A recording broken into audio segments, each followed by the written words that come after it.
بسم الله والحمد لله والصلاة والسلام على رسول الله ما بعد اللہ اکبر وقت کم ہے، کام بہت زیادہ ہیں. اللہ تعالیٰ ہمارے تھوڑے وقت میں برکت فرما دے.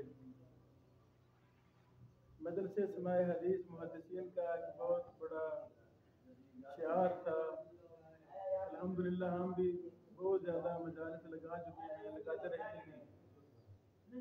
آج دورہ استباد حدیث میں ہم نے صحیح ابن حبان جو اصل ہے المسند الصحیح علی التقاسیم والانواع، یہ اصل میں استنباط حدیث کی کتاب ہے، اصول فقہ کی کتاب ہے.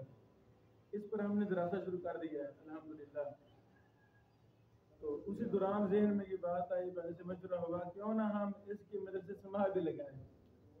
اللہ اس محدثین کی سنت کو قیامت تک قائم اور دائم رکھے. آج ہم انشاءاللہ اصل جو صحیح ابن حبان اصل ہے المسند الصحیح علی التقاسیم والانواع، یہ اصل ہے، اصل نسخہ. اس سے ہم پڑھنا شروع کرتے ہیں. ابھی ہمارے پاس 15-16 دن ہیں دورہ ختم ہونے میں. جو پڑھی گی اتنے کافی ہے. اللہ تعالیٰ قبول فرمائے. روزانہ ہم انشاءاللہ کم از کم 1 گھنٹہ پڑھا کریں گے. بارک اللہ فیکم. آج پڑھتے ہیں فضیلت مآب محترم بھائی احمد علی صاحب، جو ہمارے پاس دیر سے تشریف لائے ہیں. دیر ایک دور کا علاقہ ہے. اللہ نے کانا سلامت رکھ، بڑے ذہن فتین ہیں. اللہ ہمارے بھائی کو محدث بنائے. جی بھائی جان، آج صحیح ابن حبان کا مقدمہ یہ آپ پڑھیں. بسم اللہ.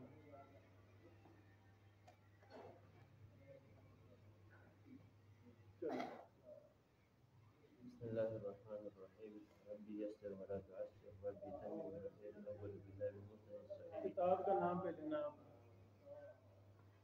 بسم الله الرحمن الرحيم.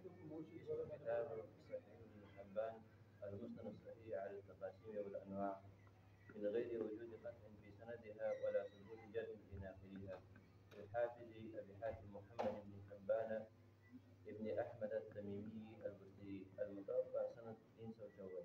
ما شاء الله. جی بیٹا.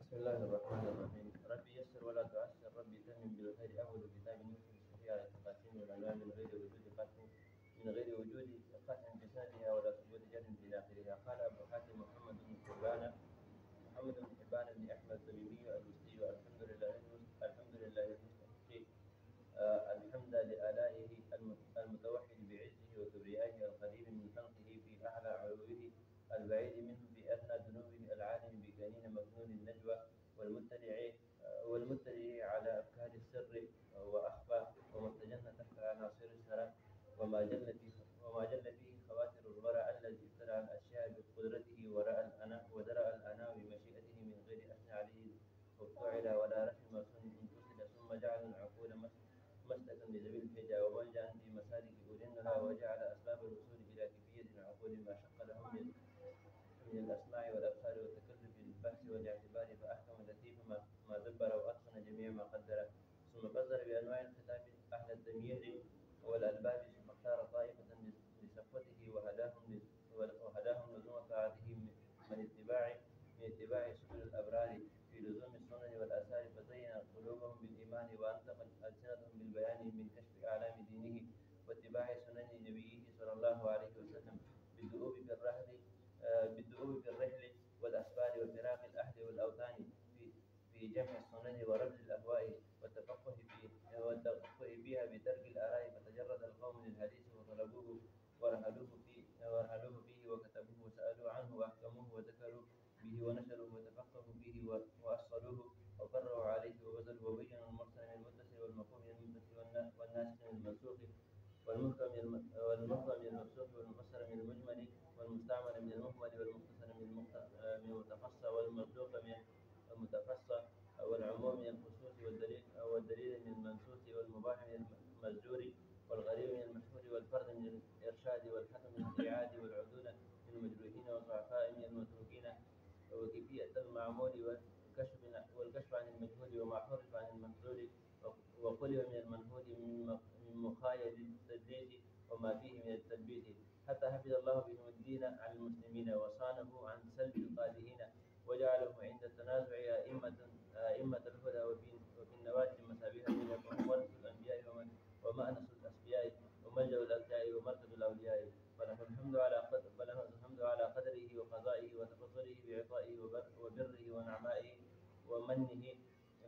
هديه، وأشهد أن لا إله إلا الذي بهدايته سعد من اهتدى، وبتأييده رشد من اتعظ ورعى، وبخذلانه ضل من ضل وغوى وحاد عن الطريقة المثلى.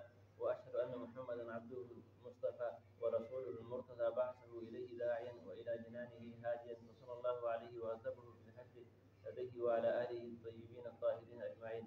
أما بعد، فإن الله عز وجل وعلى انتخب محمد صلى الله عليه وسلم لنفسه وليا، وبعثه إلى خلقه نبيا ليدعو الخلق من عبادة الأشياء إلى عبادته، ومن اتباع السبل إلى لزوم طاعته، حيث كان الخلق في جاهلية جهلاء وعصبية مضلة عمياء، يهيمون بالفتن حيارى، ويخوضون بالأهواء سكارى، يترددون في بحر الضلالة، ويجولون في أودية الجهالة، شريفهم مغرور ووديعهم مقهور.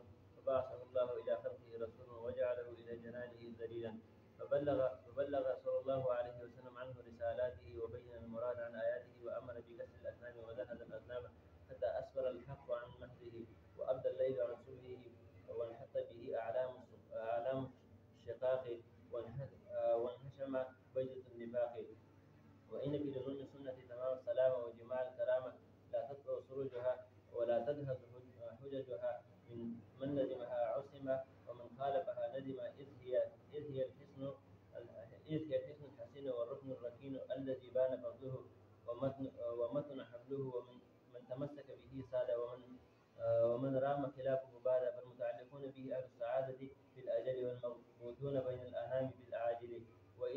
وإني لما رأيت الأخبار طرقها كثرت، ومعرفة الناس بالصحيح منها قلت، اشتغالهم بكتبة الموضوعات وحفظ الخطأ والمكتوبات، حتى صار الخبر الصحيح مهجورا لا يكتب، والمنكر المقلوب عزيزا يستغرب.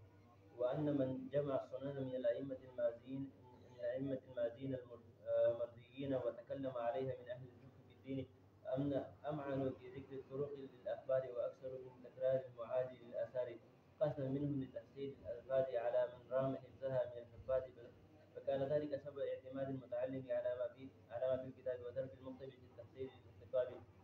فتدبرت الصحاح لأسهل حفظها على المتعلمين، وأمنعت الفكر فيها لئلا يصعب وعيها على المقتبسين. فرأيتها تنقسم 5 أقسام ثابتة متفقة التقسيم غير متنافية. فأولها الأوامر التي أمر الله تعالى عباده بها، والثاني النواهي التي نهى الله عباده عنها، والثالث إخبارها عما احتاج إلى معرفتها، والرابع الإباحات التي أبيح ارتكابها، والخامس أفعال النبي صلى الله عليه وسلم التي انفرد بفعلها. ثم رأيت كل قسم منها يتنوع أنواعا كثيرة، ومن كل نوع تتنوع علوم خطيرة، ليس يعقلها إلا العالمون الذين هم في العلم راسخون، دون من اشتغل في الأصول بالقياس المنحوس، وأمعن في الفروع بالرأي المنحوس. وإني نملي كل قسم بما فيه من الأنواع، وكل نوع بما فيه من الاختراع، الذي لا يخفى تفسيره على سبيل الحجة، ولا تتعذر كيفيته على أولي النهى.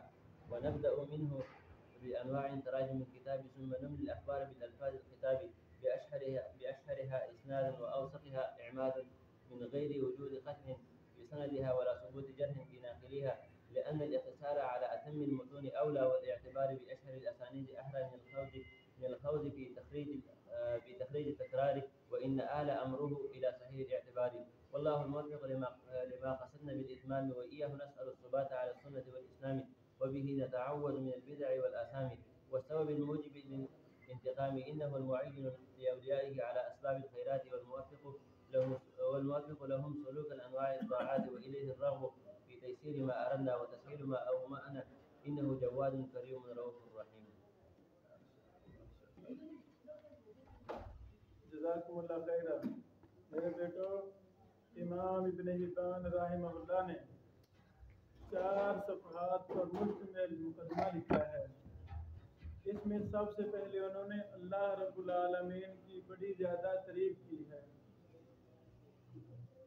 बेटो, हमारे दिल के अंदर अल्लाह का जिस कदर ज़्यादा एहतराम होगा, अल्लाह से जिस कदर ज़्यादा मोहब्बत होगी, अल्लाह ताला उतना ही ज़्यादा अपनी तौफीक से, अपनी मर्ज़ियात से हमें नवाजेगा। کا کیا خیال ہے اتنے بڑے بڑے کام بڑی بڑی کتابیں کو بندہ لکھ سکتا ہے؟ لکھ سکتا ہے؟ نہیں لکھ سکتا۔ اللہ کی قسم اللہ کے اذن کے بغیر پتہ بھی حرکت نہیں کرتا۔ یہ دماغ اتنا کچھ اور علم فنون حدیث فقہ حدیث علل وغیرہ وغیرہ اتنی اتنی بڑی کتابیں ایک نے بیسیوں سینکڑوں کتابیں ان محدثوں نے لکھی۔ ان کے دلوں میں اللہ کی بڑی زیادہ محبت تھی۔ یہ اللہ کے اولیاء تھے، اللہ کے قریبی لوگ تھے۔ آپ نے دیکھا کس قدر پیارے انداز میں امام ابن حبان رحمہ اللہ نے اللہ تعالیٰ کی تعریف کی ہے، ایسے کہ نہیں؟ پھر انہوں نے تعریف کے فوراً بعد محدثین کی خدمات کی جھلک علوم حدیث کے انداز میں اشاروں میں بیان کر دیا ہے۔ نقل مرفوع علل جرح وغیرہ وغیرہ نا اشاروں میں بیان کر دیا ہے۔ پھر انہوں نے صحیح احادیث کی اہمیت پر درس دیا ہے۔ صحیح حدیث کی اہمیت کیا ہے؟ انہوں نے کہا کہ آج کل ضعیف اور جھوٹی منکر روایتوں کا مشغلہ لوگوں نے بنا لیا ہے، صحیح کو چھوڑ دیا ہے، پتہ ہی نہیں ہے میں ایک ایسی کتاب لکھ رہا ہوں جس میں صحیح احادیث ہوں گی۔ واضح جزوی اختلاف ہے ورنہ اکثر حدیث صحیح ہے ابن حبان رحمہ اللہ کی۔